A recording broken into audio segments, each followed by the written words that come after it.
أعوذ بالله من الشيطان الرجيم.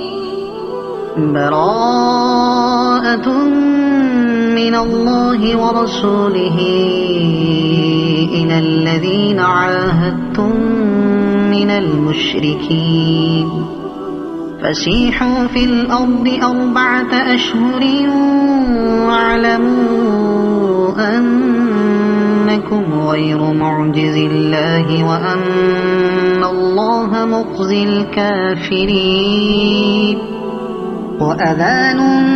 من الله ورسوله إلى الناس يوم الحج الأكبر أن الله بريء من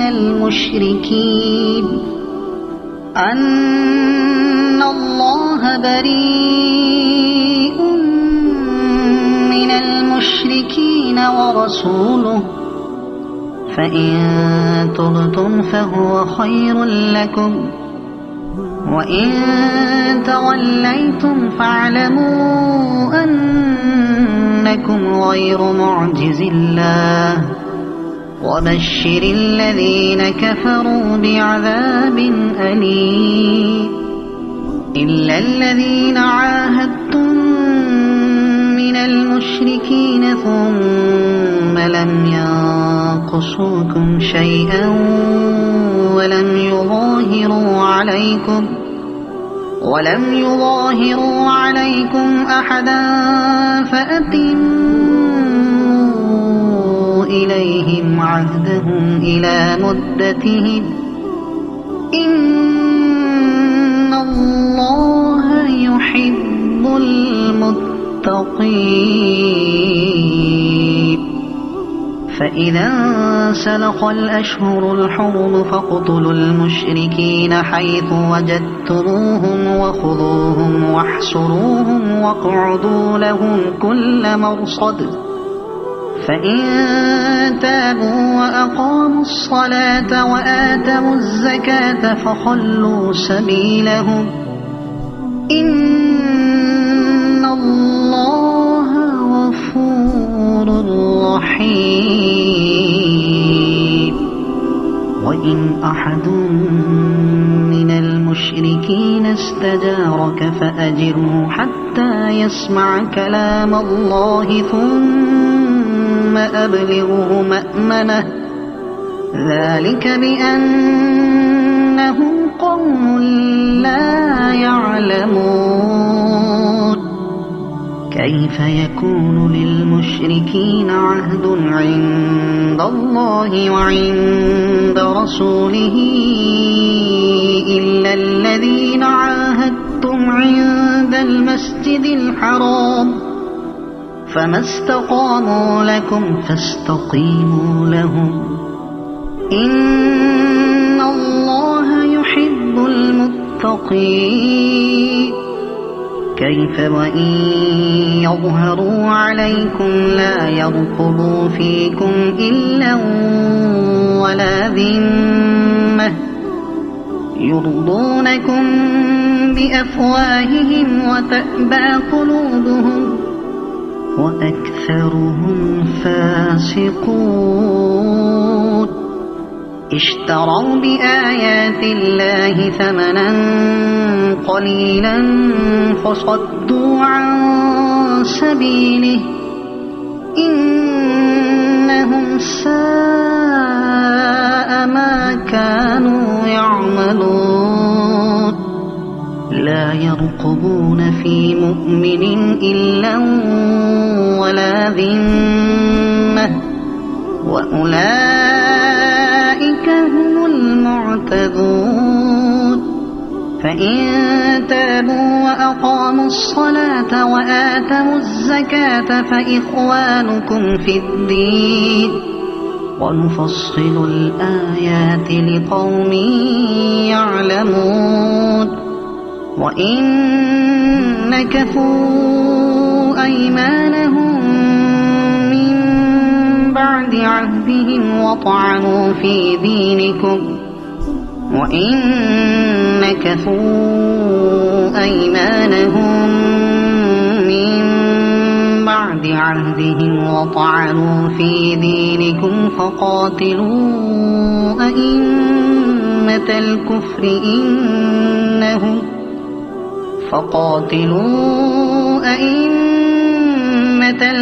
إنهم لا أيمان لهم لعلهم ينتهون ألا تقاتلون قوما نكثوا أيمانهم وهموا بإخراج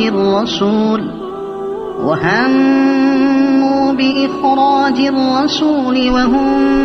بدأوكم أول مرة أتخشونهم فالله أحق أن تخشوه إن كنتم مؤمنين قاتلوهم يعذبهم الله بأيديكم ويخزهم وينصركم عليهم ويشف صدور قوم مؤمنين ويذهب غيظ قلوبهم ويتوب الله على من يشاء والله عليم حكيم أم حسبتم أن تتركوا ولما يعلم الله الذين جاهدوا منكم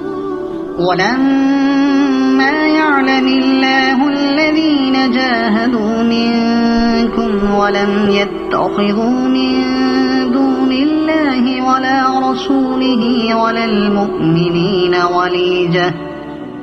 والله خبير بما تعملون ما كان للمشركين أن يعمروا مساجد الله شاهدين على أنفسهم بالكفر أولئك حبطت أعمالهم وفي النار هم خالدون إنما يعمر مساجد الله من آمن بالله واليوم الآخر وأقام الصلاة وآتى الزكاة ولم يخش إلا الله فعسى أولئك أن يكونوا من المهتدين أجعلتم سقاية الحاج وعمارة المسجد الحرام كمن آمن بالله واليوم الآخر وجاهد في سبيل الله لا يستوون عند الله والله لا يهدي القوم الظالمين الذين آمنوا وهاجروا وجاهدوا في سبيل الله بأموالهم وأنفسهم أعظم درجة عند الله وأولئك هم الفائزون يبشرهم ربهم برحمة منه ورضوان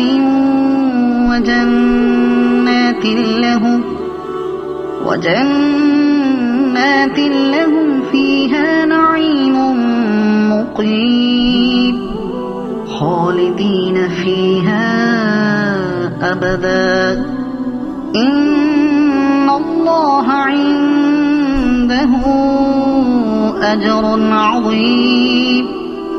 يا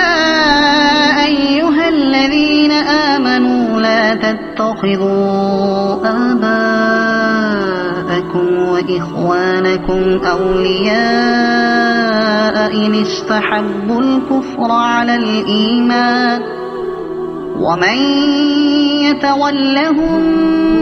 منكم فأولئك هم الظالمون إن كان آباؤكم وأبناؤكم وإخوانكم وأزواجكم وعشيرتكم وأموال اقترفتموها وتجارة تخشون كسادها ومساكن ترضونها أحب إليكم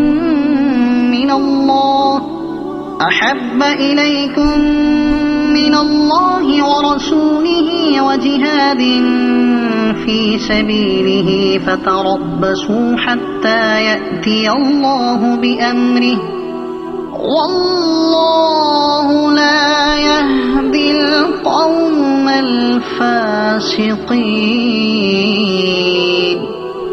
لقد نصركم الله في مواطن كثيرة ويوم حنين إذ أعجبتكم كثرتكم فلم تغن عنكم شيئا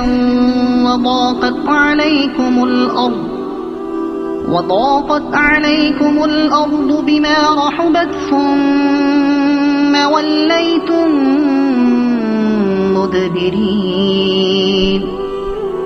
ثم أنزل الله سكينته على رسوله وعلى المؤمنين وأنزل جنودا لم تروها وعذب الذين كفروا وذلك جزاء الكافرين. ثم يتوب الله من بعد ذلك على من يشاء والله غفور رحيم. يا أيها الذين آمنوا إنما المشركون نجس فلا يقربوا المسجد الحرام بعد عامهم هذا وإن خفتم عيلة فسوف يغنيكم الله من فضله إن شاء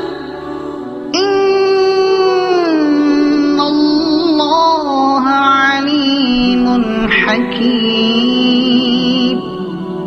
قاتلوا الذين لا يؤمنون بالله ولا باليوم الآخر ولا يحرمون ما حرم الله ورسوله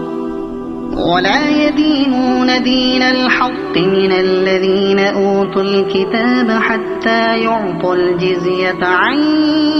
يد وهم صاغرون. وقالت اليهود عزير ابن الله وقالت النصارى المسيح ابن الله ذلك قولهم بأفواههم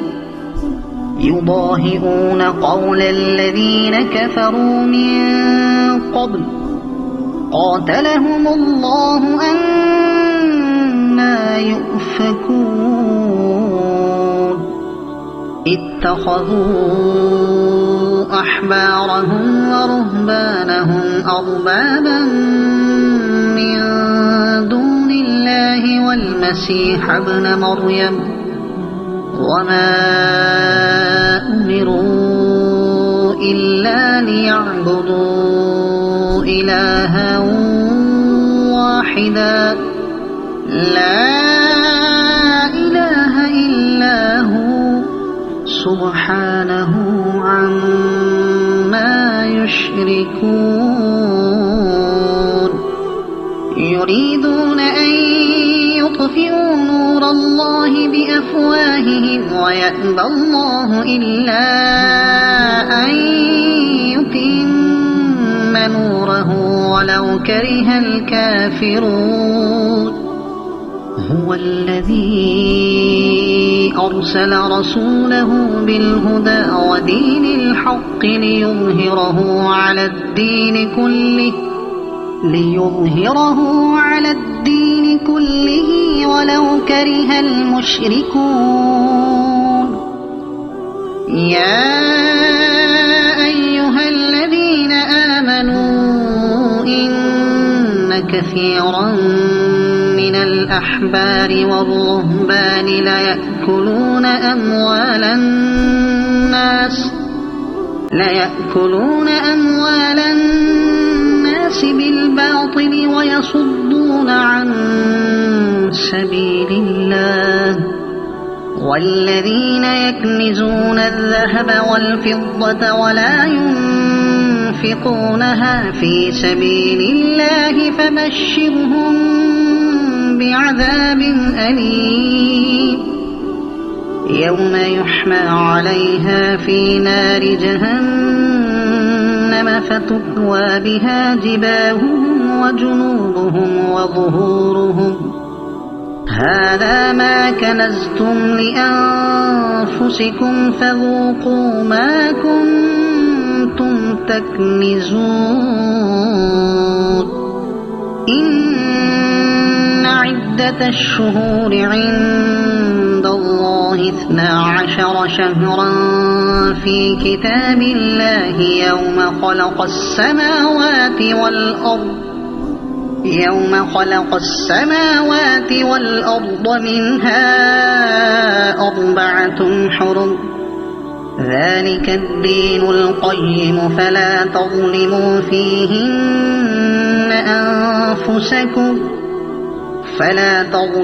فيهن أنفسكم وقاتلوا المشركين كافة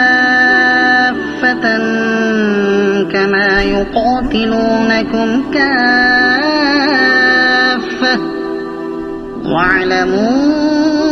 أن الله مع المتقين إنما النسيء زيادة في الكفر يضل به الذين كفروا يحلونه عاما ويحرمونه عاما ليواطئوا عدة ما حرم الله فيحلوا ما حرم الله زين لهم سوء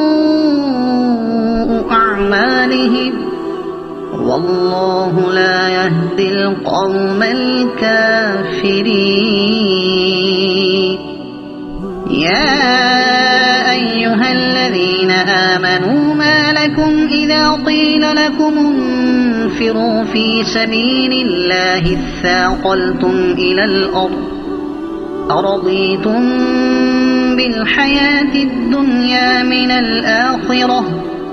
فما متاع الحياة الدنيا في الآخرة إلا قليل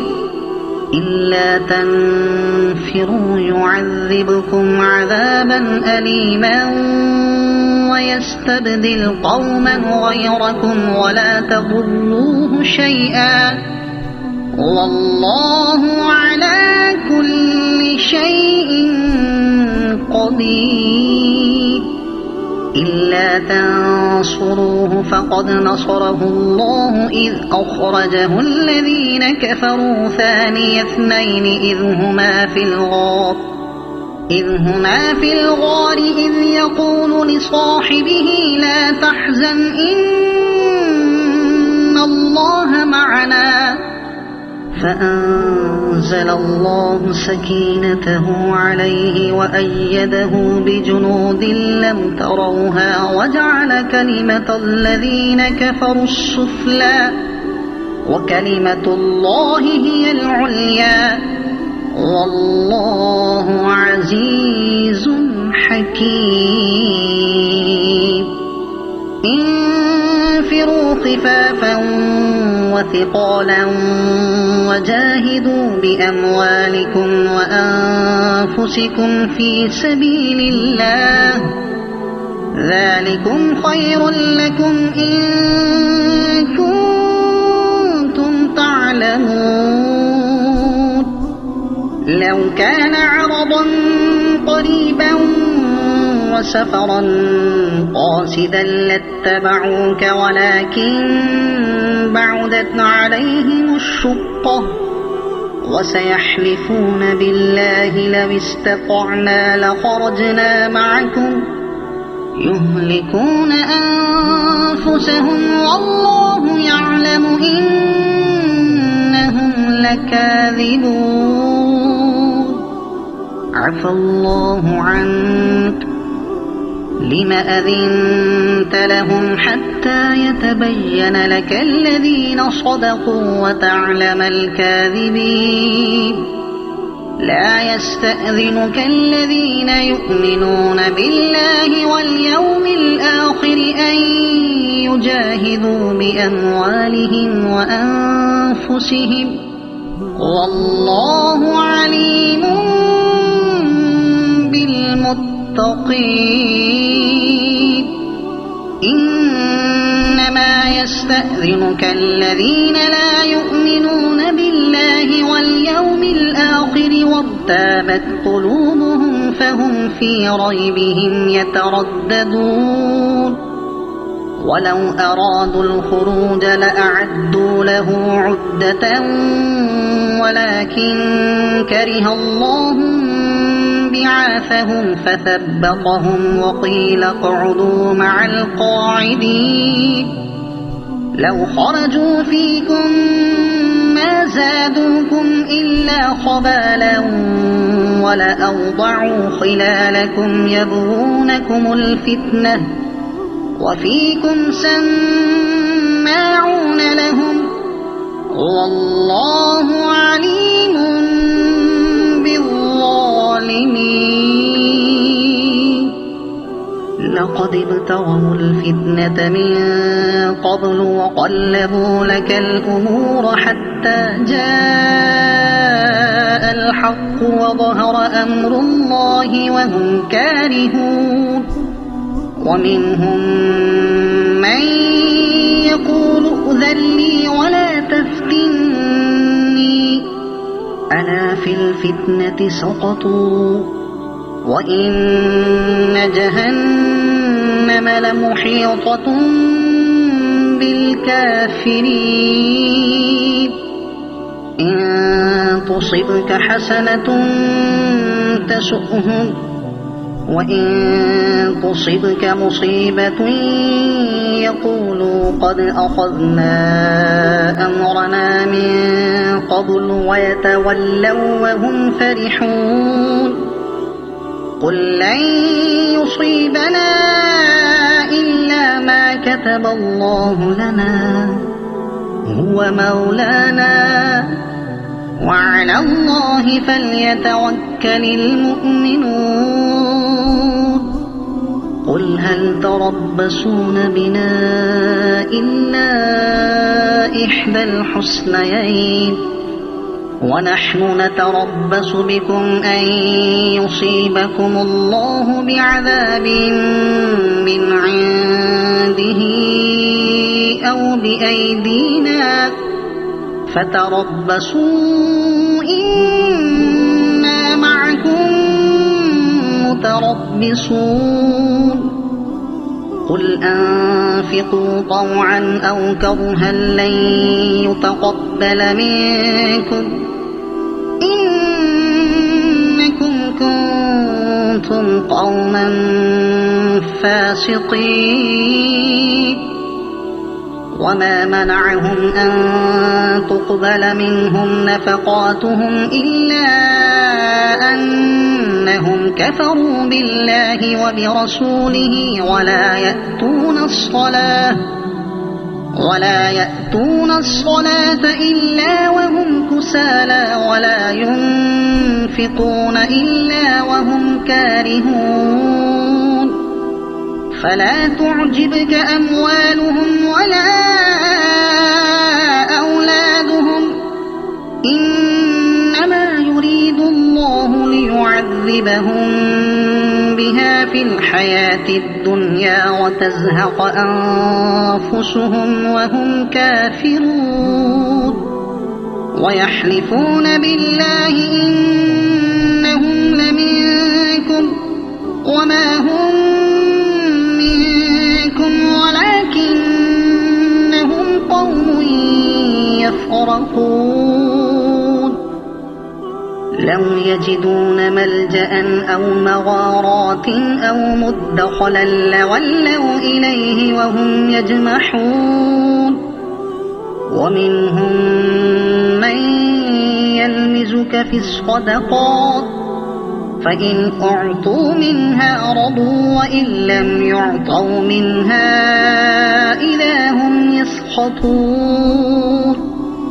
ولو أنهم رضوا ما آتاهم الله ورسوله وقالوا حسبنا الله سيؤتينا الله من فضله ورسوله إنا إلى الله راغبون إنما الصدقات للفقراء والمساكين والعاملين عليها والمؤلفة قلوبهم وفي الرقاب والغارمين وفي سبيل الله وابن السبيل فريضة من الله والله عليم حكيم ومنهم الذين يؤذون النبي ويقولون هو أذن قل أذن خير لكم يؤمن بالله ويؤمن للمؤمنين ورحمة للذين آمنوا منكم والذين يؤذون رسول الله لهم عذاب أليم يحلفون بالله لكم ليرضوكم والله ورسوله أحق أن يرضوه إن كانوا مؤمنين ألم يعلموا أنه من يحادد الله ورسوله فأن له نار جهنم خالدا فيها ذلك الخزي العظيم يحذر المنافقون أن تنزل عليهم سورة تنبئهم بما في قلوبهم قل استهزئوا إن الله مخرج ما تحذرون ولئن سألتهم ليقولن إنما كنا نخوض ونلعب قل أبالله وآياته ورسوله كنتم تستهزئون لا تعتذروا قد كفرتم بعد إيمانكم إن نعف عن طائفة منكم نعذب طائفة بأنهم كانوا مجرمين المنافقون والمنافقات بعضهم من بعض يأمرون بالمنكر وينهون عن المعروف ويقبضون أيديهم نسوا الله فنسيهم إن المنافقين هم الفاسقون وعد الله المنافقين والمنافقات والكفار نار جهنم خالدين فيها هي حسبهم ولعنهم الله ولهم عذاب مقيم كالذين من قبلكم كانوا أشد منكم قوة وأكثر أموالا وأولادا فاستمتعوا بخلاقهم فاستمتعتم بخلاقكم كما استمتع الذين من قبلكم كما استمتع الذين من قبلكم بخلاقهم وخضتم كالذي خاضوا أولئك حبطت أعمالهم في الدنيا والآخرة وأولئك هم الخاسرون. ألم يأتهم نبأ الذين من قبلهم قوم نوح وعاد وثمود وقوم إبراهيم وأصحاب مدين والمؤتفكات أتتهم رسلهم بالبينات فما كان الله ليظلمهم ولكن كانوا أنفسهم يظلمون. والمؤمنون والمؤمنات بعضهم أولياء بعض يأمرون بالمعروف وينهون عن المنكر ويقيمون الصلاة ويؤتون الزكاة ويطيعون الله ورسوله أولئك سيرحمهم الله إن الله عزيز حكيم. وعد الله المؤمنين والمؤمنات جنات تجري من تحتها الأنهار خالدين فيها ومساكن طيبة في جنات عدن ورضوان من الله أكبر ذلك هو الفوز العظيم. يا أيها النبي جاهد الكفار والمنافقين واغلظ عليهم ومأواهم جهنم وبئس المصير. يحلفون بالله ما قالوا ولقد قالوا كلمة الكفر وكفروا بعد إسلامهم وهموا بما لم ينالوا وما نقموا إلا أن أغناهم الله ورسوله من فضله فإن يتوبوا يك خيرا لهم وإن يتولوا يعذبهم الله عذابا أليما في الدنيا والآخرة وما لهم في الأرض من ولي ولا نصير. ومنهم من عاهد الله لئن آتانا من فضله لنصدقن ولنكونن من الصالحين فلما آتاهم من فضله بخلوا به وتولوا وهم معرضون فأعقبهم نفاقا في قلوبهم إلى يوم يلقونه بما أخلفوا الله ما وعدوه وبما كانوا يكذبون. ألم يعلموا أن الله يعلم سرهم ونجواهم وأن الله علام الغيوب. الذين يلمزون المطوعين من المؤمنين في الصدقات والذين لا يجدون إلا جهدهم فيسخرون منهم سخر الله منهم ولهم عذاب أليم. استغفر لهم أو لا تستغفر لهم إن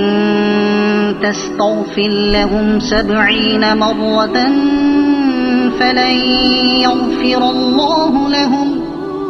ذلك بأنهم كفروا بالله ورسوله والله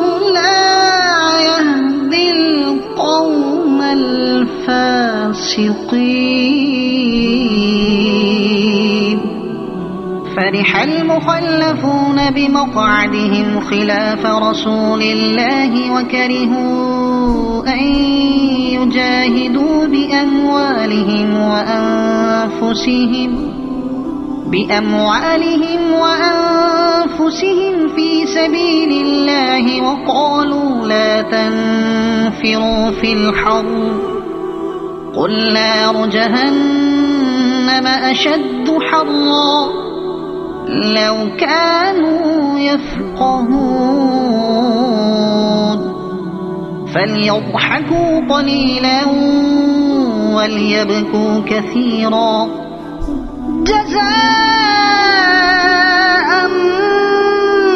بما كانوا يكسبون فإن رجعك الله إلى طائفة منهم فاستأذنوك للخروج فقل لن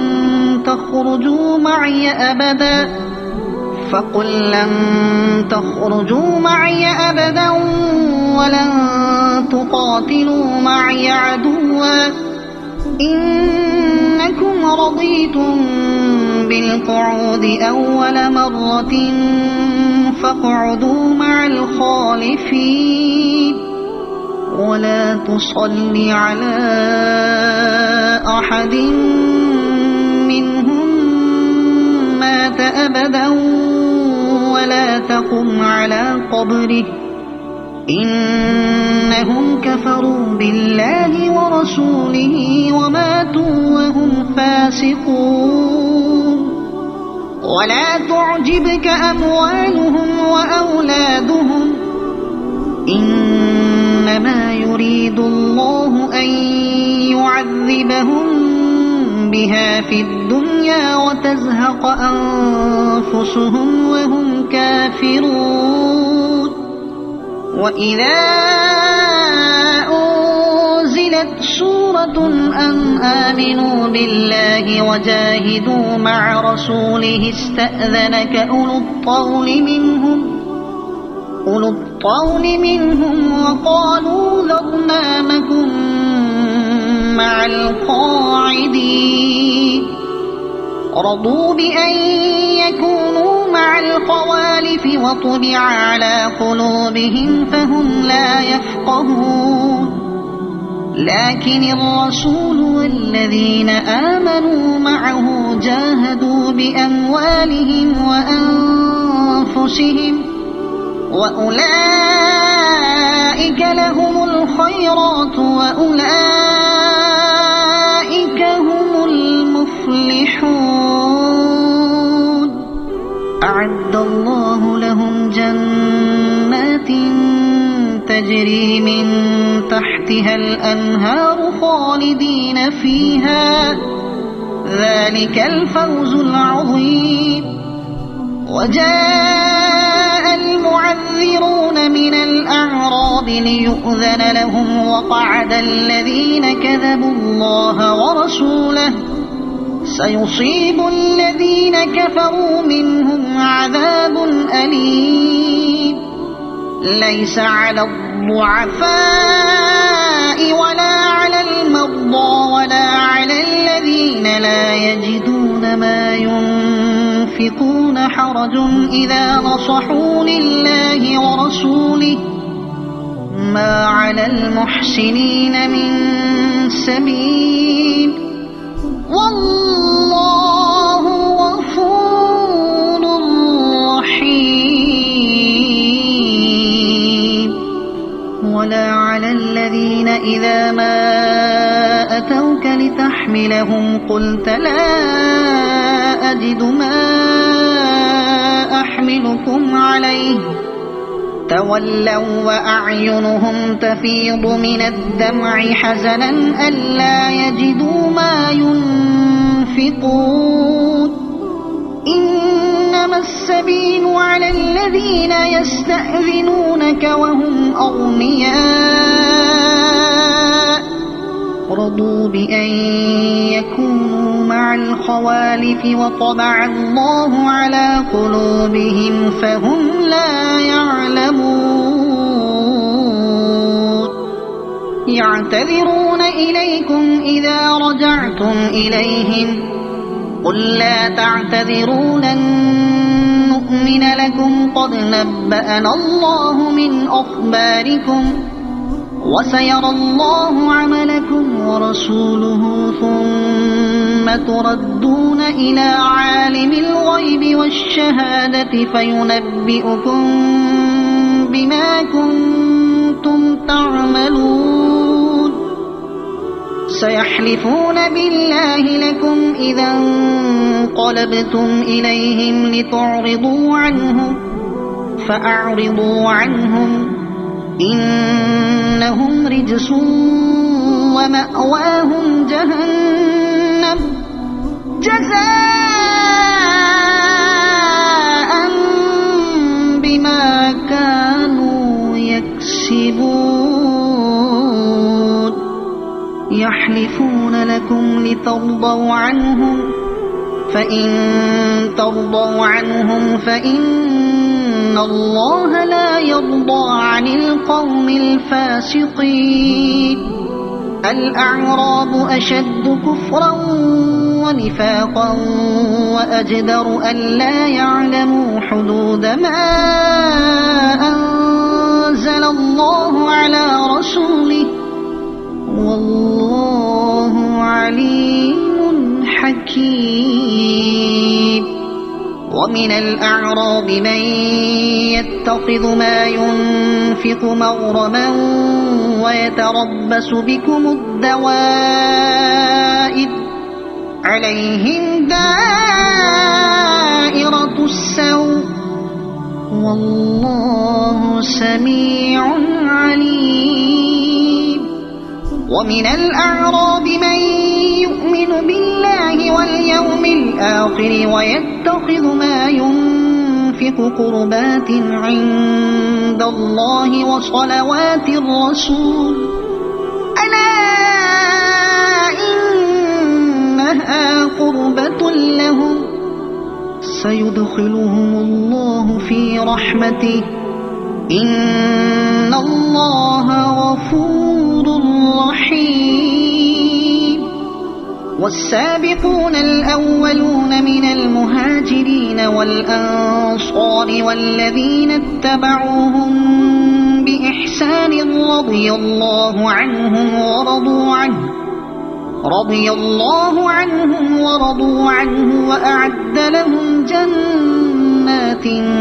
تجري تحتها الأنهار خالدين فيها أبدا ذلك الفوز العظيم وممن حولكم من الأعراب منافقون ومن أهل المدينة مرضوا على النفاق لا تعلمهم نحن نعلمهم سنعذبهم مرتين ثم يردون إلى عذاب عظيم وآخرون اعترفوا بذنوبهم خلطوا عملا صالحا وآخر سيئا عسى الله أن يتوب عليهم إن الله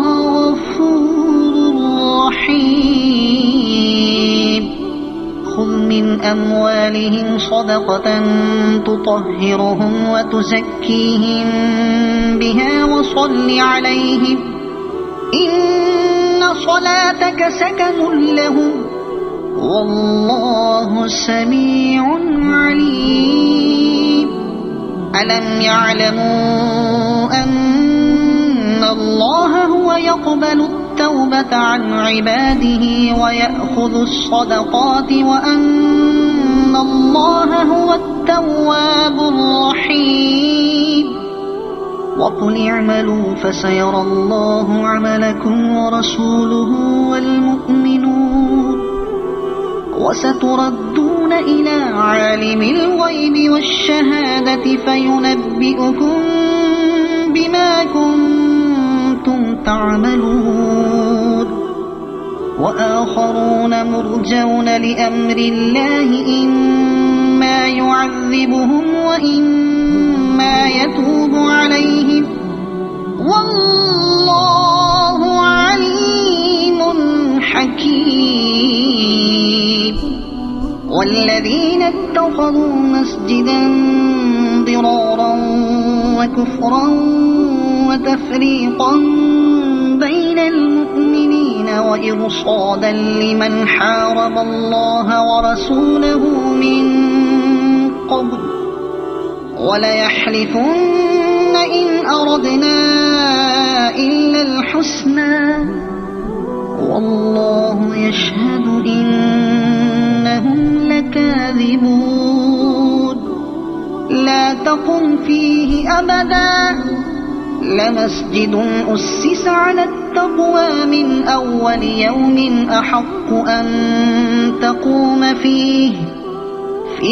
رجال يحبون أن يتطهروا والله يحب المطهرين. أفمن أسس بنيانه على تقوى من الله ورضوان خير أم من أسس بنيانه على شفا جرف هار فانهار به في نار جهنم والله لا يهدي القوم الظالمين.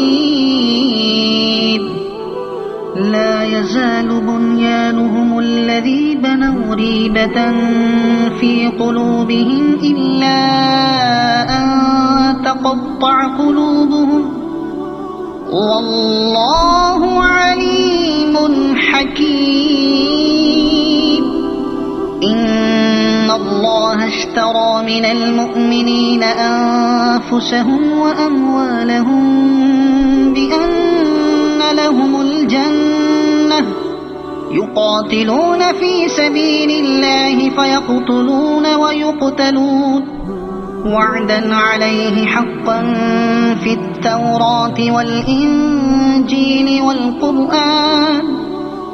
ومن أوفى بعهده من الله فاستبشروا ببيعكم الذي بايعتم به وذلك هو الفوز العظيم.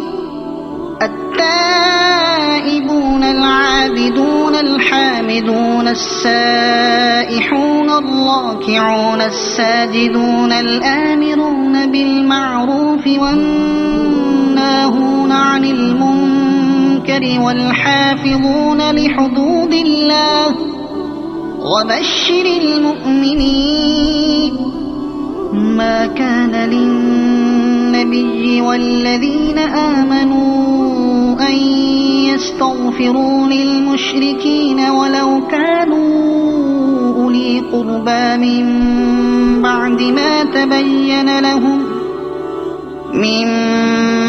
ما تبين لهم أنهم أصحاب الجحيم.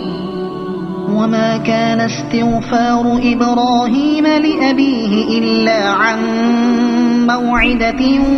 وعدها إياه فلما تبين له أنه عدو لله تبرأ منه إن إبراهيم لأواه حليم. وما كان الله ليضل قوما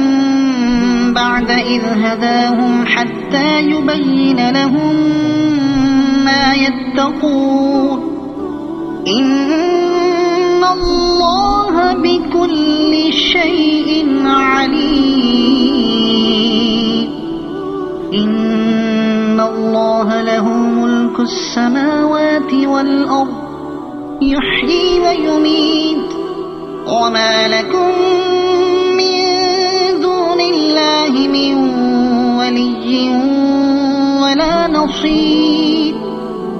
لقد تاب الله على النبي والمهاجرين والأنصار الذين اتبعوه في ساعة العسرة من بعد ما كاد يزيغ قلوب فريق منهم ثم تاب عليهم إنه بهم رءوف رحيم.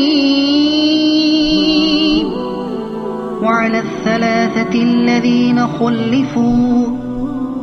حتى إذا ضاقت عليهم الأرض بما رحبت وضاقت عليهم أنفسهم وظنوا أن لا ملجأ من الله إلا إليه ثم تاب عليهم ليتوبوا إن الله هو التواب الرحيم. يا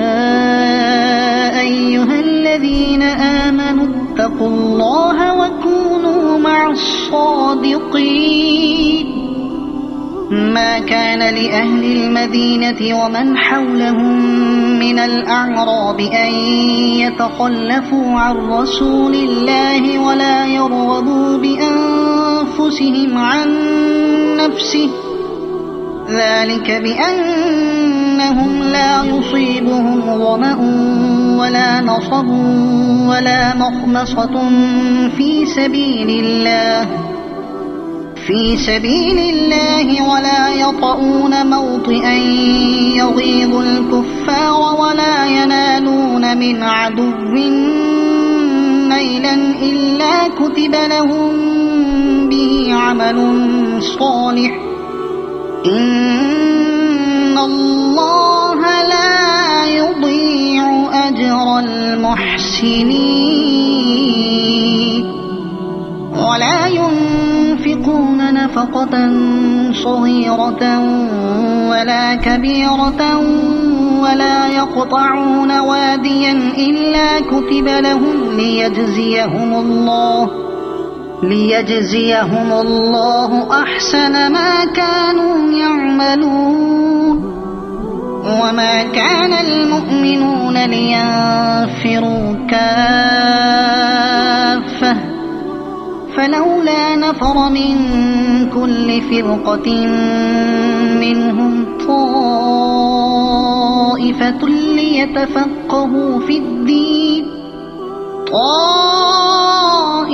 ليتفقهوا في الدين ولينذروا قومهم إذا رجعوا إليهم لعلهم يحذرون. يا أيها الذين آمنوا قاتلوا الذين يلونكم من الكفار وليجدوا فيكم غلظة واعلموا أن الله مع المتقين. وإذا ما أنزلت سورة فمنهم من